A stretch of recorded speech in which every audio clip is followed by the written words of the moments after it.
Sheffield United থেকে ধারায় খেলতে পাঠানোর সময় চুক্তিতে ছিল শেফিল্ড চাইলে তাকে পুরোপুরি কিনে নেওয়ার সুযোগ, কিন্তু এখনও এ ধরনের কোনো প্রস্তাব পাওয়া যায়নি।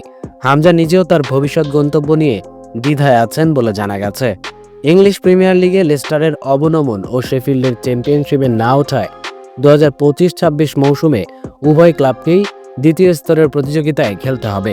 লেস্টারের বর্তমান কোচ রুড ফন নিস্টেলরয় হামজাকে বেশিরভাগ সময় বেঞ্চে রেখেছেন, তবে শেফিল্ড কোচ ক্রিস ওয়াইল্ডার তাকে নিয়মিত খেলার সুযোগ দিয়েছেন। গ্রিসের সফল ক্লাব অলিম্পিয়াকোসের বর্তমান কোচ হোসে লুইস মেন্দিলিবার হামজার খেলাকে প্রশংসা করেছেন এবং তাকে দলে ফেরানোর আগ্রহ প্রকাশ করেছেন। 2024-25 মৌসুমে গ্রিক সুপার লিগের শিরোপাজয়ী এই ক্লাব আগামী মৌসুমে সরাসরি চ্যাম্পিয়ন্স লিগে অংশ নেবে। যদি হামজা অলিম্পিয়াকোসে যোগ দেন তাহলে প্রথমবারের মতো ইউরোপীয় শীর্ষ ক্লাব ফুটবলের প্রতিযোগিতায় খেলবেন।